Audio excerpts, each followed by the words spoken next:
Welcome back and thank you very much. It's TV3Newday and join us with your thoughts and comments. We'll share them on the screen as we travel along the show. But a big happy birthday to Mr. Tony Eninfo of Amantra Limited in Osu. This is from the Duchumwa and the girls. They wish you all the best. So Mr. Tony Eninfo of Amantra Limited in Osu, Duchumwa and the girls say happy birthday to you. Rama Smith as well, and Connect FM says happy birthday to you. Now, the Green Republic project is looking forward to the second annual Climate Benefit Ball. And with all the talk about emerging from COVID-19 pandemic accelerated climate action, they're looking forward. So on June 4th, and Adakwa, good morning to you. And while we talk about planting some more trees in this country, it's important that we also talk about greening Ghana all over again, holistically. BNFT this morning says Enterprise Computing relaunches to reposition brand. Deloitte launches 75th anniversary celebration. E-Levy bites MTN as share price falls 18.9%, drags rest of the market down with it. Public boards lose 850 million Ghana cedis to procurement irregularities. Again, you remember 2020, we lost 5.3 billion. The Daily Statesman. Alan, quick economic rebound shows we are working. Demolition man faces sanction. Government acts on Bulgarian embassy land report.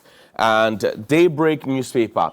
Only 54 certified surgeons nationwide. Orthopedics bemoan.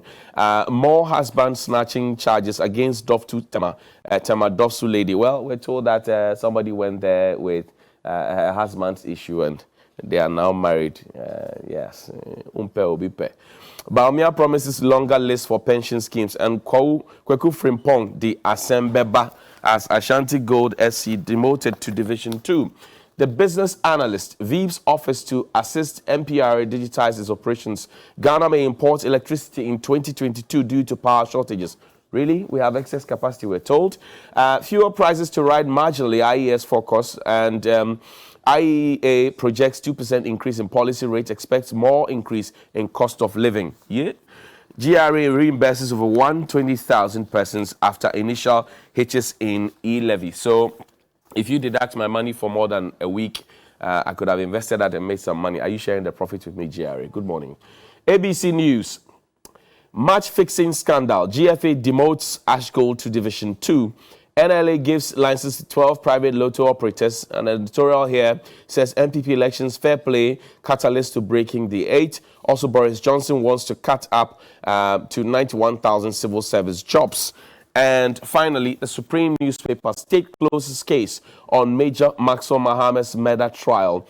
Well, the wheels of justice quite slowly, they say. Akufo-Addo government never spent taxes on Chichinga. Razak Kojo-Poku replies Imani Kofi Bento. Razak Kojo-Poku works on the taxpayers' money, by the way, at the NLA as PRO. Jeff Kunedu steps down from Eastern Regional MPP race, and John Boydu rubbishes the records and experiences of Professor Ameyo Kumfi, Stephen Intim, Professor Freeman Dankwa. We must break the 8 with hard work and positive behaviors. John Kuma to MPP. John Kuma, this is what I said 2 years, a year ago, and then I was nearly lynched on social media. My guest this morning, Mr. Bright Apia, he's with Child Rights International, and also Mr. Kofi Asari. He is Executive Director at the Africa Education Watch. We're here to talk about education largely. First, we'll start with the school feeding program. As I'm sure you're aware, the caterers have laid down their tools. They are not cooking for the children anymore. So what was envisaged many years ago to connect nutrition to education and to also to have a lot of access and quality and all of that may have fallen in the mud. Take a listen to the women agitating for what they say too much.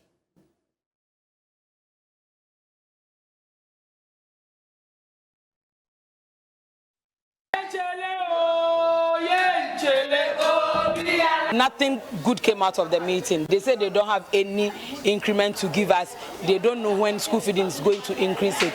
So for that matter, school feeding caterers, we are not going to cook. They don't even know when they are going to pay us the 2 terms that they owe us. The least a caterer is being owed is close to 15,000 cedis. They said the 97 pesos is unchanged. That's the English that they used.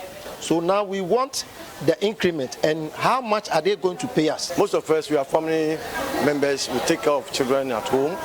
will be feeding our wife through this school feeding. If you ask me to speak to you right now, the business that I'm doing to give myself living, it has collapsed. So those are some of the caterers there. And yesterday, after that inconclusive meeting, they said they were heading to Parliament. Well, we will get some more details. But I do know that yesterday, for sure, they did not cook. Right, good morning. How are you doing? Kofi, good morning. Good morning. Good to see you. Yeah. Great. Right, because you're here, let me quickly, in a point of interest, I've been talking about street children briefly. I saw something at the registry of the court. Why are you in court? Are the children your children? Ghanaian children are children, so we need to show concern about them. And for us, having the children on the streets poses security threats. And then also, it goes against most of the protocol that we have ascended to, and then some of the laws that we have also enacted. So it's just a matter of we saying that this is what we want to see, and we are not living it. So we want to also test the law and see what the law will say about it. So that is why we are in court, seeking the intervention of the court to give direction as to what we need to do in respect to the very provisions that we have protecting the right of children. So on the 26th, we'll be in court to listen to the court. Well, but this matter has lingered on for a very, very long time. I remember I had a conversation with Kofi as well. Children on the streets when they're supposed to be in their classrooms. How did we get here? Well, I think that it's just an act of negligence because we have everything in place to ensure that we don't see our children on the street, to the extent that we have laws that prohibit children from being on the street. So if they are there is an act of negligence on the part of policymakers and also those who are supposed to implement the policies. That is what has made us to get to this far. And the irony is that you see government doing a lot of social investment, right? And most of our interventions are targeting children.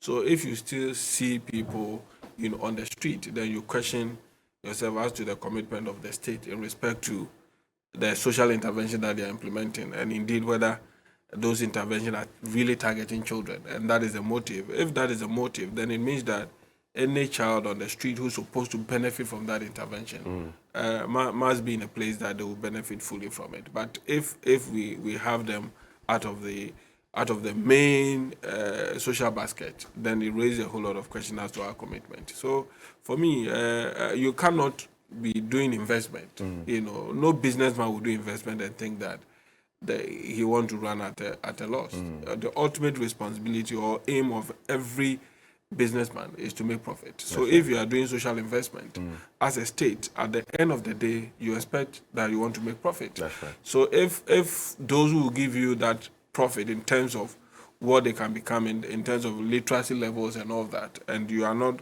guarding the process, you are not making sure that you protect them, then it raises a whole lot of questions as to the direction you want to go in terms of your social intervention. So it comes to a time that, look, you'd have to test a lot of things. And there's a number of cases that we'll be going to court to test, to see what the court will say. And you're suing who in this regard? Any person who is involved in this, we will do that. But the ultimate is the state. And I think that some of the legislations that we need to also test has to do with Parliament, because they pass the laws and they have to periodically monitor the state or government to see how they are implementing those laws and all that. So anybody that we feel that has been handed a certain level of responsibility and you are not living up to that, we'll try as much as possible to get you in line. Okay, I see. We'll see the showdown 26th. Yeah.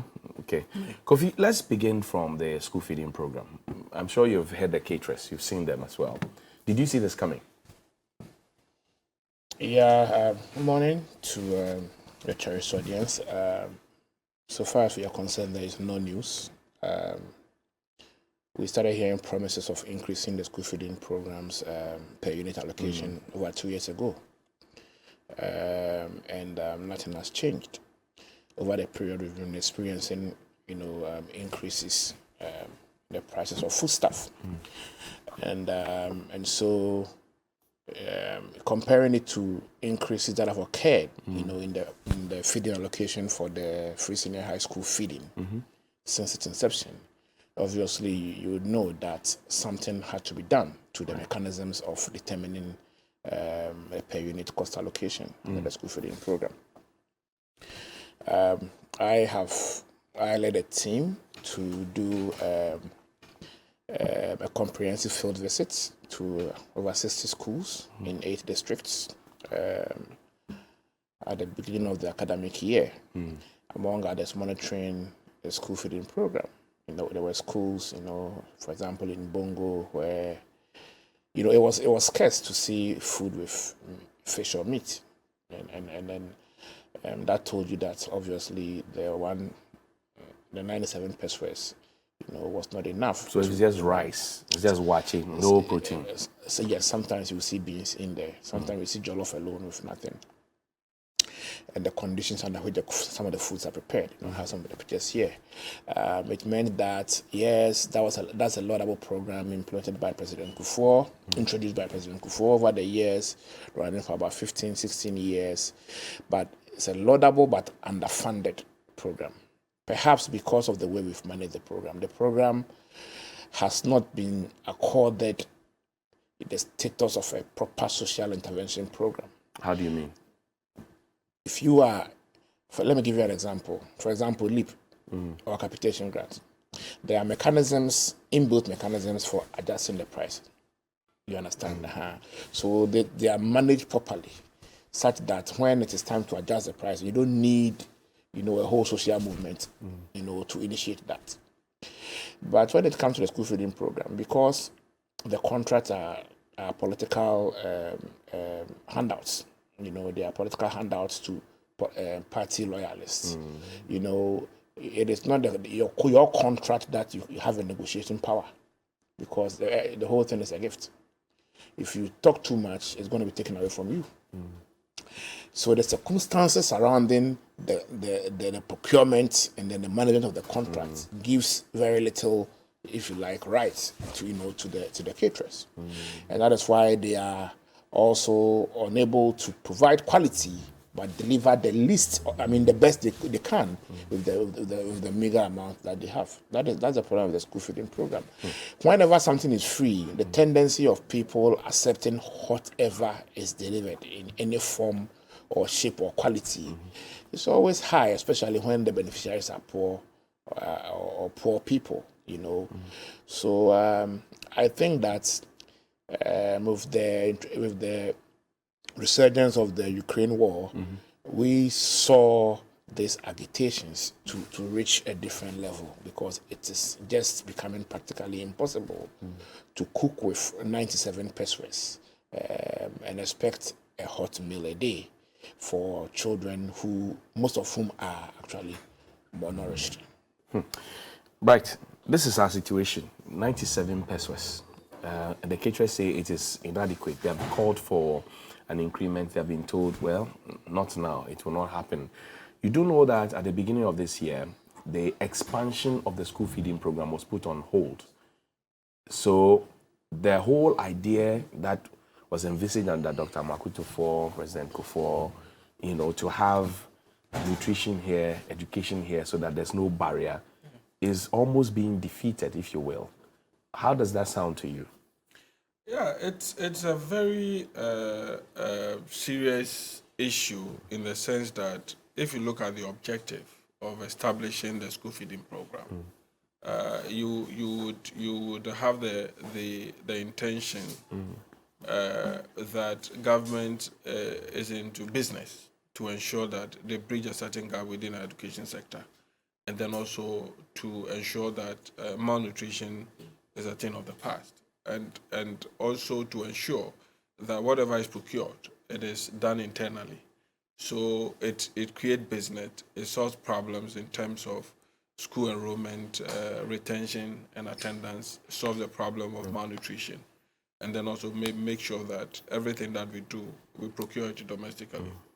But if you go back to look at the objective and what is coming out, clearly it raises a whole lot of questions as to whether we are ready to roll out the feeding program. again, the whole feeding program must have a structure, just as Kofi mentioned, that it is not like you come, hand over a contract to you that go and prepare food for this number of children. Even when you're qualified or not. Whether you're qualified or not, whether you have a certificate to even cook or not, or whether you're a caterer or whatever kind of arrangement that you have. And we have also worked in almost over 1,200 communities, and we've also encountered some of these issues where even the wife of a DC is the manager of the school feeding program without any proper structure, or maybe the constituency chairman or the secretary or the organizer. It becomes something kind of a handing over activity where to satisfy people there. And if you have it in that manner, then I don't think that you have the kind of results that you want to have. We need to structure it so that children can benefit from it. Because if you look at the investment that has been made so far, the school feeding program, has fed almost about 1.3 million children, even at the primary level. Right. So it is not a program that you should take for granted. So there's a number of questions that we need to ask. The first one has to do with the management structure of what kind of system do we have to ensure that we roll out this program, and then when we say that we want to scale it up, what informs us for us to say that we want to scale it up and all that, and who even determines the amount of money that you need to? Because look, how can you feed a child at the primary level who require all the cognitive development, to be able to feed into, to have a sound mind, to feed into our Mensana and Kopusana. Secondary schools and other things with less than 1 Ghana city. But Bright, really, the 97 cities is what is given to the contractor. Exactly. The contractor is also working for profit. Exactly. So the child actually is not getting 97 it's not even getting cities. the 97 cities. Because the woman will also deduct something for herself. Transport here, overheads, Exactly. people who help her. So by the time they finish cooking, it could be 60% or 50%. Exactly. Because you expect that if you are a good caterer, certified to be able to do a good work, you need to have a management system. That's right. You need to determine the kind of food that you have to cook for the children, and even how you want to serve the children and all that. So if you are giving less than 1 Ghana city to a caterer, then it means that whoever is going to assist the caterer to do the cooking would also have to be paid. That's right. So it means that From the 97%, the net amount that goes to the children will even be less than 4 pesos. So you can imagine the amount of money that we are feeding with children, and you expect that children will get nutritional value in the food that they eat. It is not. It can never happen. So if you pretend to pay the caterers, I think that they would also pretend to do their work, and if they feel that they cannot do it, for me, it's a matter of principle. If the caterers feel that the amount of money government is giving them is not enough for them to serve the interests of children, then they should back out. I think that should be the only alternative. Kofi, where is the sector ministry in all of this? Because the school feeding program is under the Gender and Children's and Social Protection Ministry. But we haven't heard the ministry speak. In fact, since the expansion was put on hold and this very one, we haven't heard the ministry. Yeah, there's a leadership crisis, for want of a better word, at the Ministry of Gender, because the substantive minister is still not on duty. And you would appreciate that even managing your substantive ministry is enough a challenge than to add on another ministry. So yes, as a caretaker minister, but she has big business to deal with at the Water Resources Ministry. That's right. Which she hasn't finished, or dutifully discharged yet. So you wouldn't expect her to add other issues, So what are we doing then? So I think that that angle of the issue hasn't been properly addressed. I thought His Excellency by now should have found someone competent enough to be a minister. Don't forget that it's a cabinet minister position. That's right. I thought that His Excellency, should have found a solution to that over a year of not having. Ajua Safu should have gone, you mean? His Excellency should have appointed a substantive minister of gender by now. It's been 1 year. I have a project, I lead a project that we've been doing in the Ministry of Gender, and I appreciate how the absence of a substantive minister affects decision making. You know, yes, the budget announced an increase in the budgetary allocation for the Ministry of Gender by about 90%, from 488 to about 900 million Ghana cedis, because we anticipated that government was increasing the number of beneficiaries from 3.4 to 4 million children. That's about 20%. But you see, immediately the austerity issues kicked in. Finance minister announced that there were going to be expenditure cuts. Right. And then we had the announcement by the caretaker minister that the expansion was on hold. So the impression created was that that ministry's budget, the school feeding program, has been affected by the expenditure cuts. Right. Okay, yes. You know, when you have a substantive minister who is a cabinet member, the advocacy you can have in trying to ring-fence such funds meant for the vulnerable is much stronger than what a caretaker minister can do. I'll give you an example of how the absence of the dynamics. A substantive minister who is also a cabinet minister affects, you know, the running of the school feeding program. Apart from that, there are dynamics. So in effect, you're saying the president is letting the children down. Of course. Because the president's job is to appoint a substantive minister. Exactly. While this minister is away. And he has not done that in a year. Yes. The issue is not being properly managed. The second issue is that, yes, you will realize that we have other school feeding programs under the Ministry of Education. For example, under the Free Senior High School. Yeah. Compare the two, and it will further confirm my suggestion that the situation is not properly managed. It crossed to the Ministry of Education. The Ministry of Education provides lunch a day for day students. That's right. Now, the cost of lunch under the Free Senior High School program is about two cedis a day.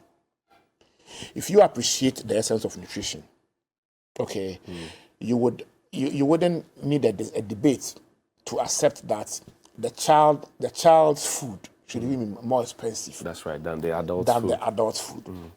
Or than the teenagers' food. Okay. Now here is the case where you are spending about 2 cedis on lunch for secondary school students, most of whom have buffer food in the dormitory. Okay.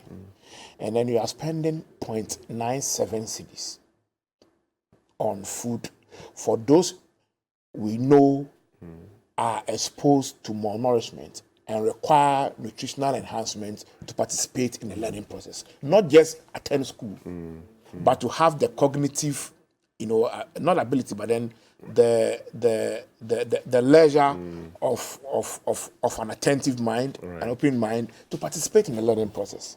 So you see that attention is being given more to the feeding of students under the Free Senior High School program, under the Ministry of Education, than under the Ministry of Gender. So the two are not being managed by the same ministry. The strength of whoever is leading and negotiating determines to a higher extent the priority attention that the Ministry of Finance will accord. But there are experts at both ministries, and they will state their claim. No, the experts, you see, when it comes to budgetary allocation, it's more a function of the influence of the political leaders in that ministry and the priority the government of the day attaches to such projects or programs than the experts. I also didn't say that for us, the one run under the Ministry of Education, not the Free Senior High School, is supposed to be, or it's called a flagship, which means that it is accorded much more priority attention because they are not just policies, but they are also political promises. That's right. Yes, And the other one, possibility of those students graduating to go and vote, of course, is also there. Yes, because that's why they are a priority group. That's right. More or less. That's right. Flagship, right? The other one is not a flagship. So you obviously will understand why they are varying. But what I'm saying is that if the Ministry of Gender had strong political leadership, I'm sure that the allocation the finance minister made in the budget would have been given disbursement effect and perhaps utilization started. But here's the case where we are told that the expansion has been put on hold. If you review carefully the budget allocation, you realize that even though the finance minister announced about 20% increment in the number of beneficiaries from 3.6 to 4 million. The budget actually almost doubled from 488 to about 900 million. Right. It almost doubled. Right. It means that the budgetary allocation was not just for the 20% increment in the beneficiaries, but it also, I presume, took into cognizance the demand for increasing the cost on the market. Exactly. So I think that with a strong political leadership at the Ministry of Gender, most of these issues could have been How managed. soon should the president get strong political leadership at the Ministry of Gender? It's better late. I mean, it's better late than never. It's better late than never. Right. So there are concerns also that, look, if government is not able to take care of the children, allow parents to take care of the children. Then have this smoke screen of we will provide meals for them when they come to school. And then Skofi has explained there's no protein sometimes, the conditions under which they are served. And I've seen some of the videos where the children are crowded under a tree and they are being served. They sit under the tree, finish eating, and they go back. There are no proper structures there. So why don't allow parents to feed their children? And we still hold on to this because it's become more of a populist thing rather than what it was intentioned back then in the day. Well, you look at the framework that governs how we need to take care of our children, and first of all, within the kind of policy arrangement that we have, parents are the primary persons that are supposed to provide care for their children, and then where they don't have the strength to do that, the state is expected to provide another layer of care for children. So the intention of the state deciding to take care of children is not bad at all, especially where you suspect that parents cannot be consistent in providing certain care for their children. It still comes back to the state to decide even how parents must even provide care for their children. So if the state has identified certain deficiencies in terms of how parents are supposed to take care of their children and want to bridge that gap, it is fair enough for the state to do that. And the state can do so without even requesting any support from the parent. So if the intention of the state is to provide nutrition for our children, because if you look at your medical records, you have established a certain trend, Right. For that matter, you want to deal with that, then you have to do it and do it well. If you also realize that parents are not, forthcoming with how they need to educate their children, and you do want to also bridge that gap by saying that, looking at the universal system that you give to the right of education, you'd want to take up the matter of taking certain obstacles.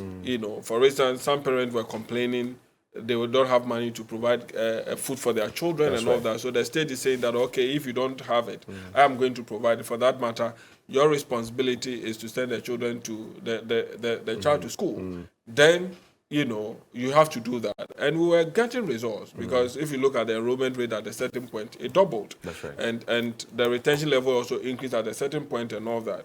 So if these are the intention of the state, then it's a good intention. But we measure results, not intentions, right? Exactly. So that is where it comes in, that if you'd want to deal with some kind of deficiencies in the system, then you need to also have the proper structure to deal with that. We have influenced a lot of things by our political system, which sometimes I find it a bit difficult to comprehend. Because at the end of the day, yes, the way we have structured our system, most of our government will come through the political system. That's right. To govern us and all that. But when it comes to policy matters, yeah, it is true that it would also emanate from the political desk. But at the end of the day, social interventions all over the world, whether it's initiated by a political system or not, it must come to sit within the social system, so that irrespective of whether it's a flashy program or not, equal attention is given to it. For instance, how can a policymaker decide that at the primary level where children need the best of food to eat, to grow well, decide that I want to give less than 1 Ghana cedi to feed the children? That's right. And then at the secondary school level, decide that I want to give over 3 point something Ghana cedis to feed the children for a day. It doesn't make policy sense. It doesn't. You know, if you have a real objective to achieve. So it is true that political influence can determine the kind of budget allocation that we have, which is a fact. You cannot run away But do from we that. have our priorities right? Exactly. I'm asking this because there are people now in leadership at the very highest levels who went to school in this country for free, attended university for free, and actually got food at the university for free. Exactly. And even had cause to go on a demonstration when they had too much chicken and they said they wanted fish. These are the same people leading us today.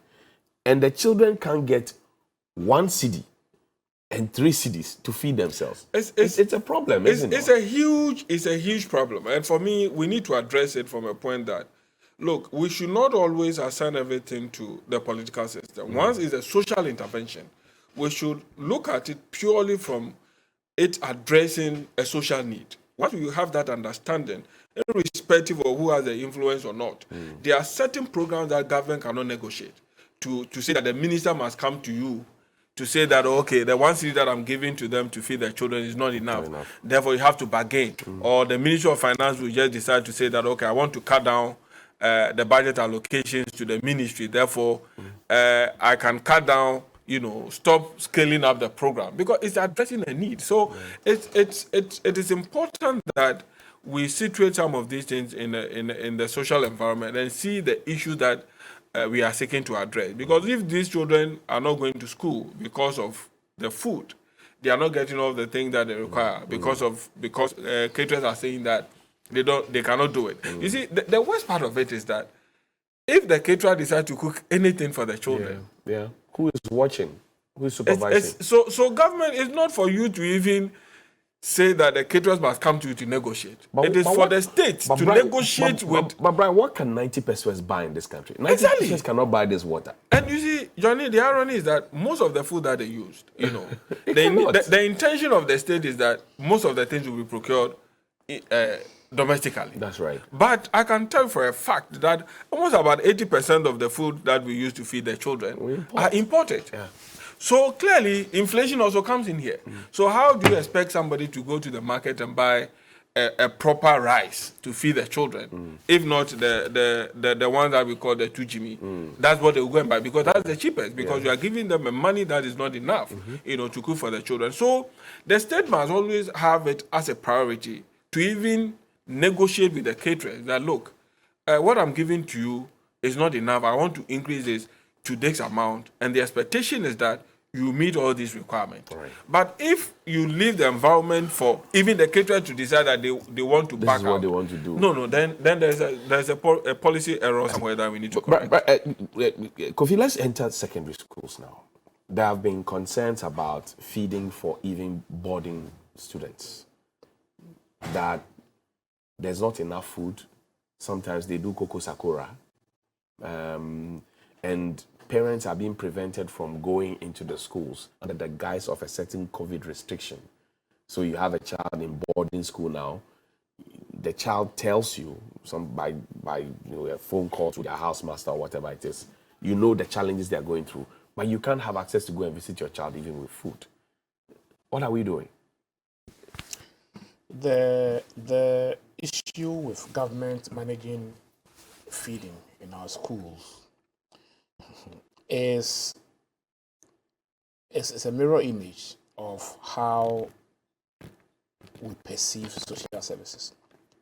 Social services in this country are seen as, handouts, you understand, gifts, tokens that the political authority administers to citizens. And so far as they are free, citizens ought not to complain about its quality. And not only citizens, but institutions mandated to deliver that service, should not even raise issues about the quality, because immediately you raise such issues, you impugn on the integrity of the political authority. That's right. You have crossed the line. Yes, that is how we have managed social interventions in this country. We've always accorded social interventions the we've always approached social interventions as if they are political promises. So when there are quality deficits that require attention for resolution, they are not raised or they are not properly raised. And what we are seeing in the food sector is just, a subset of the culture. Look, I'll tell you, if I come to the food one, I went to a secondary school in the north in March. Now, I got to the school and I saw a nice teacher bungalow. It was a flat. 1, 2, 3, 4, 5, 6. Okay. On the top floor, on the second floor, the roof was totally off or almost totally off. Wow. Apparently, the building was constructed in 2016, handed over, and then a year after, a rainstorm de-roofed the flat. So that's the only problem. Yes. So since 2017, it has been raining on the roof flat to the extent that all the wood and everything on the main roof had actually deteriorated. Oh. So the top floor of the 2-story is actually off. But that could have served for, as accommodation for 2 teachers. Yeah, no, 4 teachers because it's a 2-bedroom. So one teacher is in one room, and then they share the so room. they can manage, yeah. So when I went to the school, I was not allowed to take pictures. I managed and I took the pictures on my way to Accra. Some way, somehow, the headmaster got wind that it is likely I might have taken pictures because they saw me around. Right. He didn't even know my number. Then he calls me. Please, he begs me. The picture shouldn't go public. He's been working in the service for about 30 years. He has only 2 days to go on pension. He doesn't want to be transferred. He doesn't want to be this. Then I said, okay, the man called me about 5 times before I got to Accra. When I got to Accra, I started crying. The man was crying? Yes. The headmaster? Yes. That you had identified the problem, yes, and you wanted to help him solve it? Yes, because if the picture comes out, he's in trouble. You see... But why?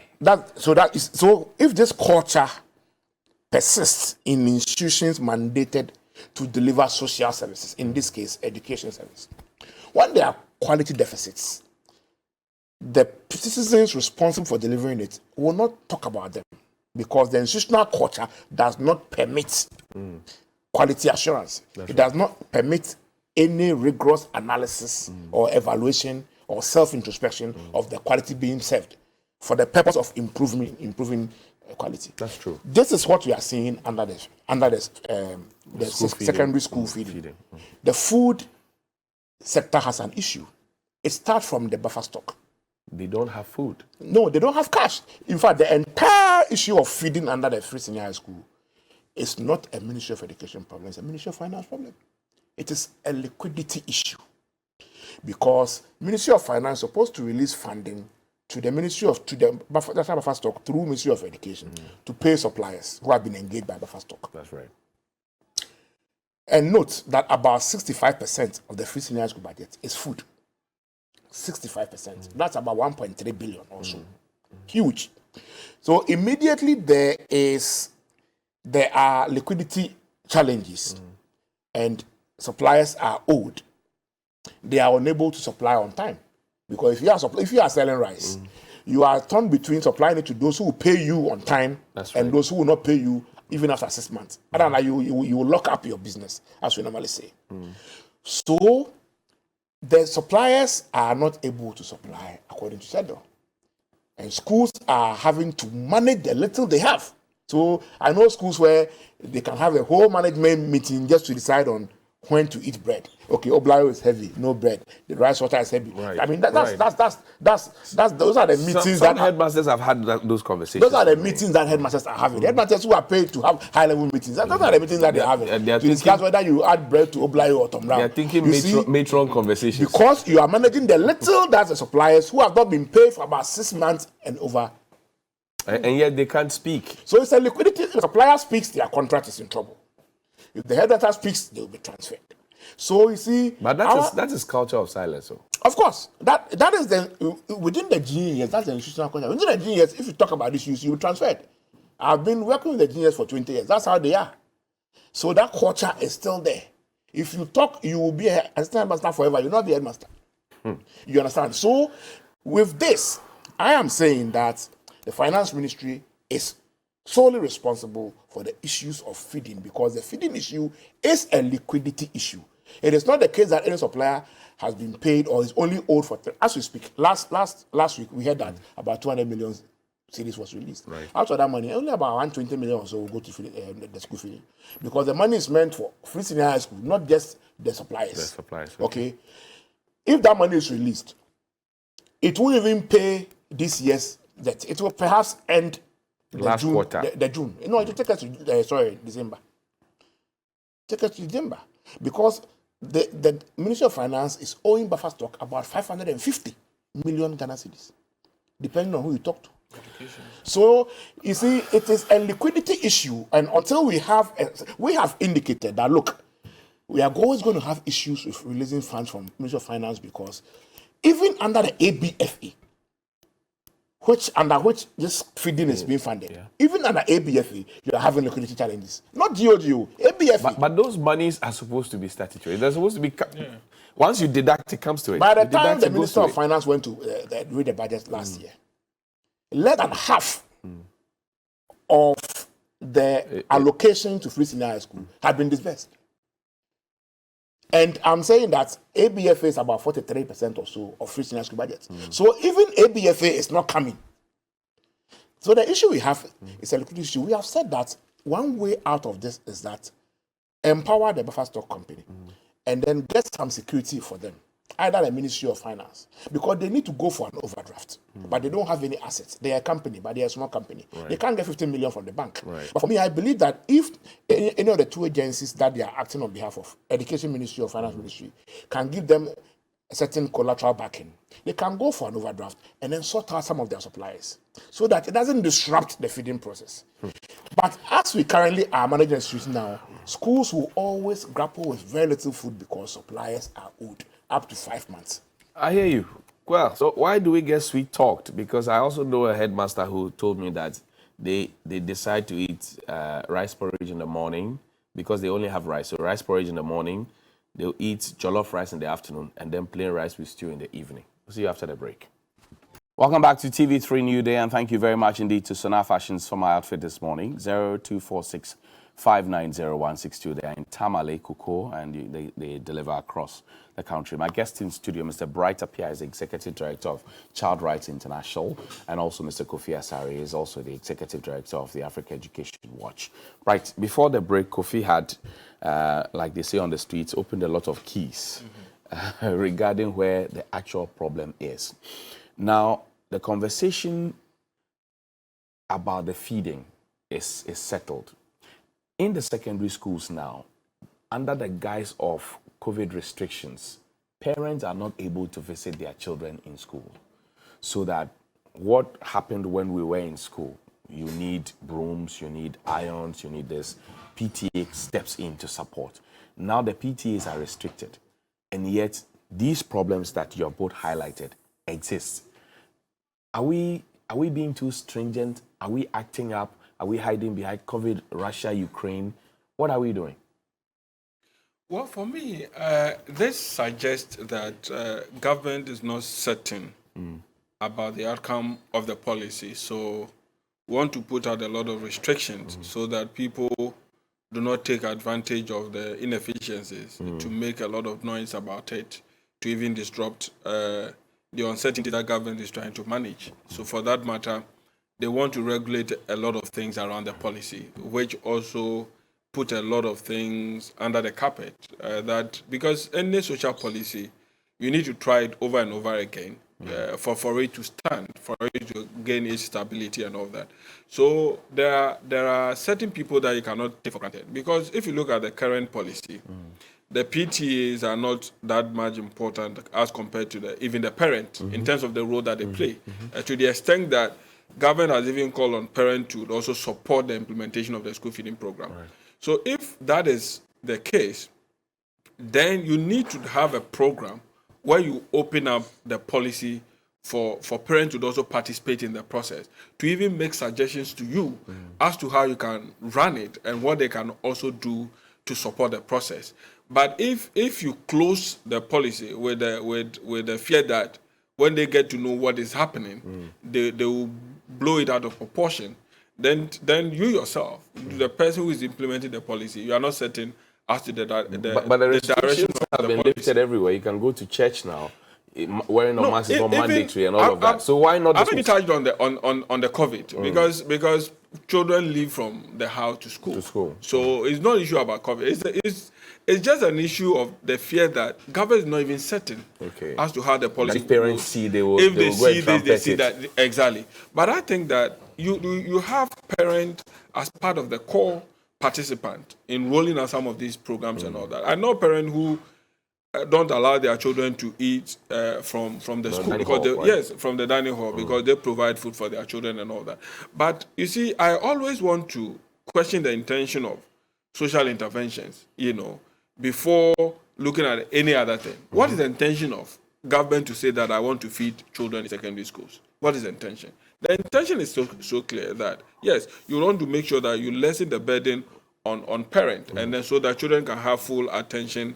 And also show the kind of social investment that you are making in the lives of your children in order to build a certain level of capacity. So once you are taking a certain responsibility from parents, and they are supposed to play that, they used to play that role in the past, then you cannot take them away from the whole policy arrangement. You need to sit down with them to arrange how you are even implementing the policy. Then they can also suggest to you that, look, if they are, just as you are saying, that they eat rice water, porridge, jollof rice, plain rice. Exactly. Because they only have rice in the store. Exactly. At a point, that was what was happening in most of the secondary schools. So the participation of all stakeholders is very key in determining the outcome of the policy. So government should not shy away from saying that because I don't want the excesses to come out. I want to prevent other people to participate in the process. But how do you solve the problem if you have not admitted that there's a problem? So government should admit. You see, it's a social policy. That's what I'm saying, that nobody should look at. I don't even want to hear the name free on any social intervention. Why don't they you are want not free. It's an investment you are making. So you can't tell me that it's free Your education. taxes are being used. Exactly. It's not a free system. You are paying for It's it. investment that government is making into the lives of our children.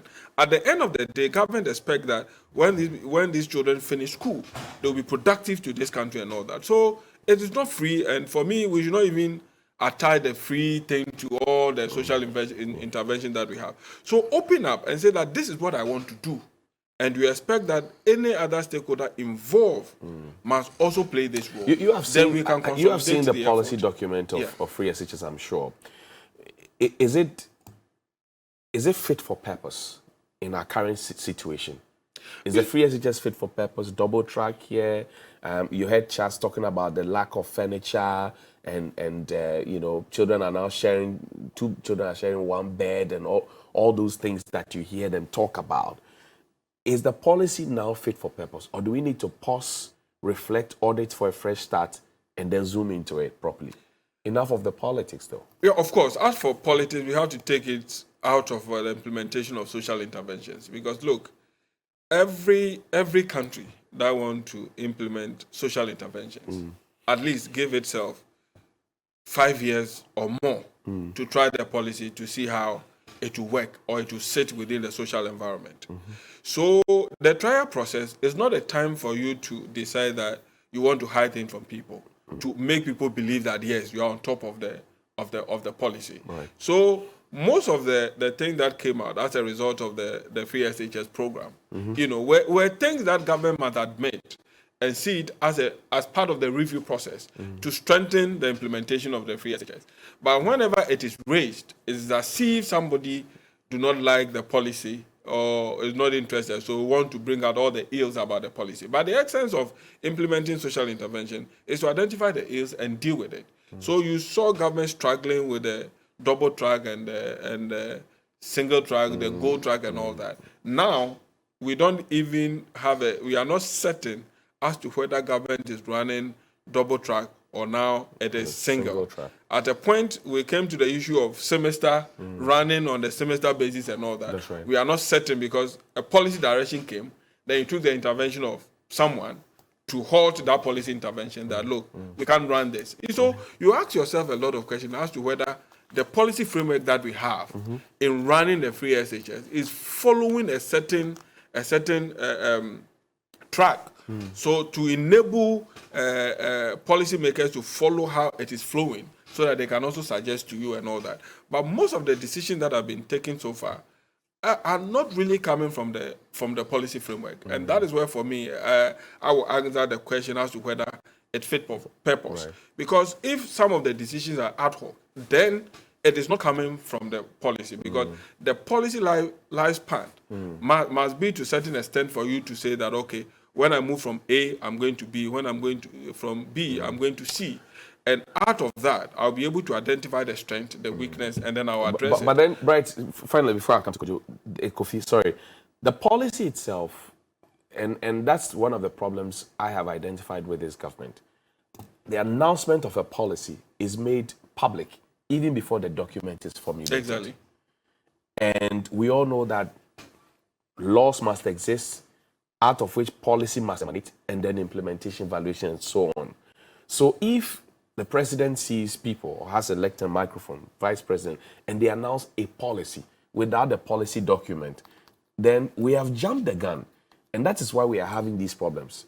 Even though free SHS is a good policy, we didn't start on a good footing. Do you think so? Of course, of course. The point is that somebody said that, look, when you see a politician on a political platform, seeing the numbers, seeing the chairs and all that, they tend to be more, it become more emotional issues, though they start promising all kinds of things that they don't even believe that they can do it. Right. You know, it is a strategy for any country who want to implement the social interventions.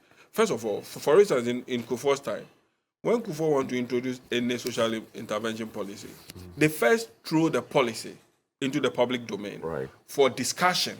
So as the discussion is going on, the policymakers sit around the table are shaping the policy.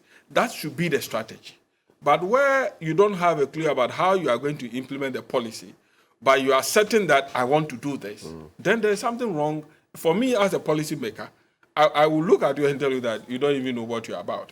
So it's a strategy for you to throw policy out there, but how you go about it, it will determine whether or not you are going to succeed in implementation of the policy. So Education Ministry should not just sit back and say that, okay, when people talk ill about the policy, they don't support it. But I think that they should even come out and say that, yes, we have implemented the policy for 5 years. These are the issues that we have identified. These are the strengths that we want to build on. So moving forward, this is how we are going to deal with the weakness in the policy. And you expect government to do that? Government should do that. It's a social policy. It affects everybody. This is not, you see, it's the understanding that they have about, just as Kofi said, when social policies emanate from political desks, we think that it is somebody's achievement. You know, that is why, if you look at most of our social interventions, no political party will come and decide that, you know, once you have implemented a social intervention and you want to say, oh, okay, I'm this party, I'm coming, so I'm going to halt it. That's why I raised the issue that, look, no government would come in and say that I want to scrap free SHS. Okay. It will be very difficult because it touches on the necks of That's people. Right. Kofi, so I know somebody who is going to sit for WASI now, is in school. They went to school for the first term before COVID hit. They're going to be in school until WASI is over. Yes. Now, so they went to school first before COVID hit. They took a whole year break in 2020. So they went for first term. They returned in 2021. They are in Form 2. So first term, second term, third term, second and third term shortchanged. They are in Form 2. Then Form 2, wishy-washy. Then they go to Form 3 first term in 2022. They are going to write WASI. In terms of the quality, contact hours, yes, now we have spoken about access, but contact hours, quality, and how we prepare them for the university. Because I have spoken to some university lecturers as well, say the kind of quality they are getting from down there.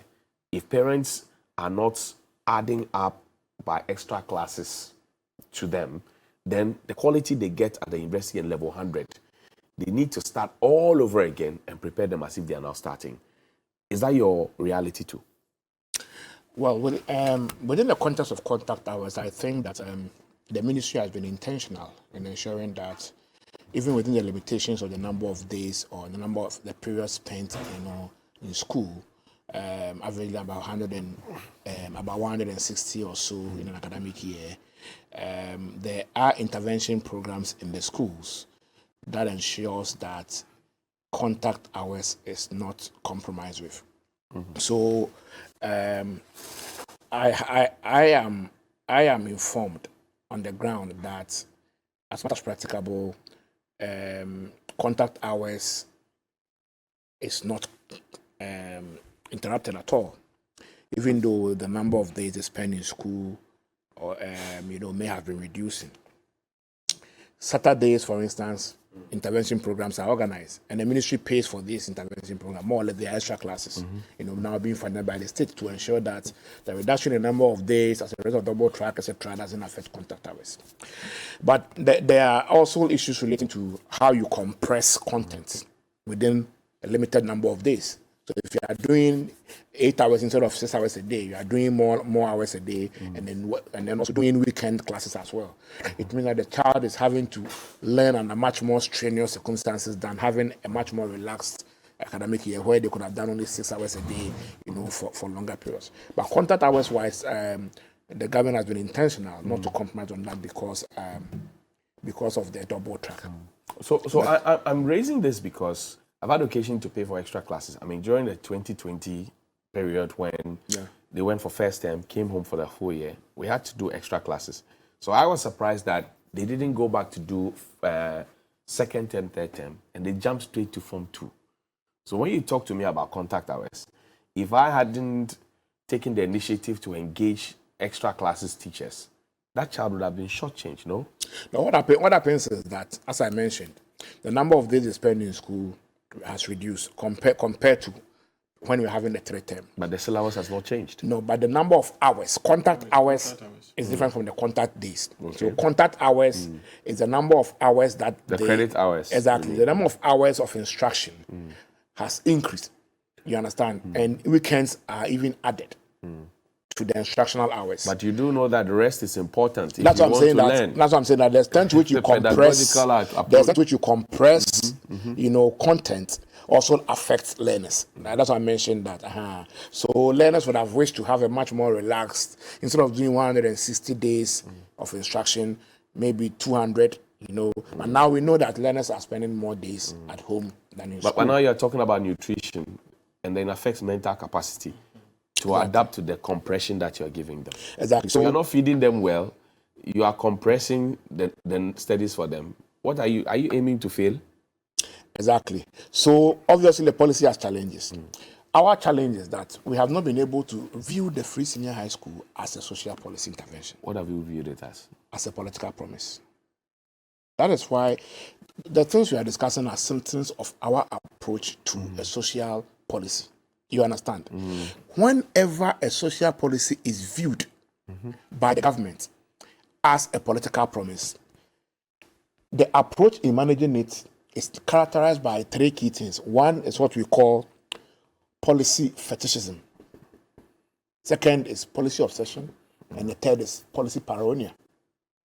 So if you talk about the free senior high school, then people working for government suddenly are paranoid. Even before you move to your second sentence, without knowing what you're coming to talk about, they are alert. High-ranking people in society cannot make a commentary on free senior high school without starting with, even though I support the free senior high school. They've been caged. That prefix has become, even that, you'll be bashed. Even when you start with that. Boko started with that last week. And they are roasting him on social media. How are you? So even if you start your submission of a proposed review with the prefix, the free senior high school is doing well, they won't even take it. Because policy fetishism, the policy has been seen as fetish. Apart from that, paranoia has clouded the implementation and management approach. because it is seen as a political promise and not a social policy. If you compare it to the free compulsory universal basic education, which President Kufuor started, President Kufuor started in line with the Constitution of Ghana. Right. We started before free scenarios, before free compulsory education. There was a pilot, 2014, 2004. Right. Right. Then the pilot fed into how it was designed, who should benefit. Only public school students. There was discussion, let private school students also benefit. And then we agreed on public school students, 2005, Banredu. Then it started. Then somewhere along the line, we added free feeding to the free compulsory universal basic education. Right. Then somewhere along the line, we added free exercise books. Then on came free uniforms. At a point, we were getting free sandals. So you see, that is how a policy is normally implemented. It grows. It grows from the experiences in its implementation. You don't see free SHS growing. I'm saying that it's a political promise. When you approach a policy as a social policy, that's how it goes. You understand? It grows like an organism, and the growth is determined by the experiences it goes through. But when you take a political lane, it doesn't grow like that. No, it becomes fetish. You can't. So the approach is don't touch it. So where do we go? No. Where do we go? A minute. Let Kofi give me. Bright has given me solutions. Let Kofi give me solutions. The government of Ghana needs to change its approach in managing the free senior high school and begin to see the free senior high school as another leap that has survived 16 years. Yeah. Okay, as another free F cube, as another NHIS. Yes. Okay. You understand?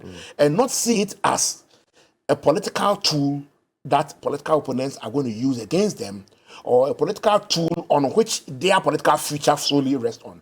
If we detach our emotions from the free senior high school and we refuse to be obsessed with the free senior high school, I'm saying that we will begin to approach its management implementation as a social policy. But the government has won 2 elections with free SHSO. You remember in 2020, the conversations about the number of people who passed questions and all of that. Now we are not talking about past questions again. After spending 68 million or so. I don't think so that the government has won 2 elections with free senior high school, because even though the number of beneficiaries of free senior high school increased by about 400,000 between the previous election and this election, the government vote actually shrank.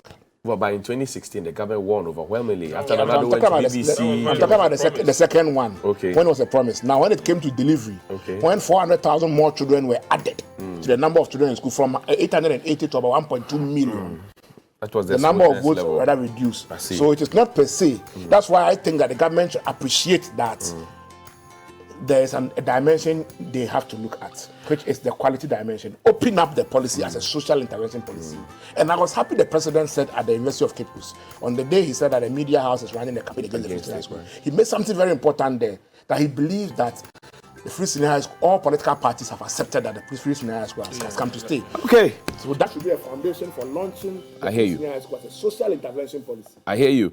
Bright Apia is Executive Director of Child Rights International. He says they are in court. 26th, we'll go to court and see what will happen. He's suing all who have a certain level of responsibility regarding the street children you see on your streets every time and at the traffic intersections. We'll see what comes out of it. Right, thank you very much for your time.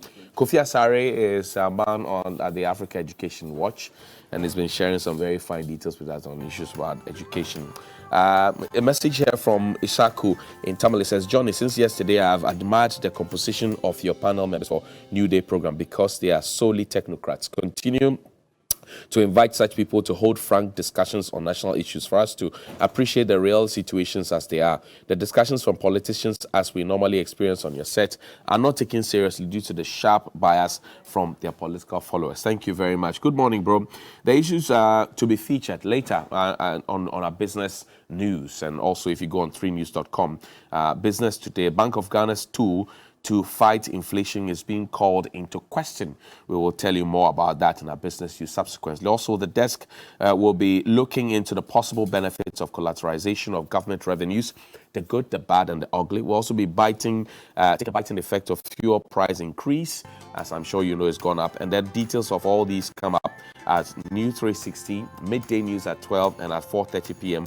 on Biz Brief as well. But happy birthday to a beautiful soul and a great friend, Mrs. Ikia Sewa Esari Ampofo of Victory Presby Church, Fafaha, and ASDA Early Learning Center, Adenta.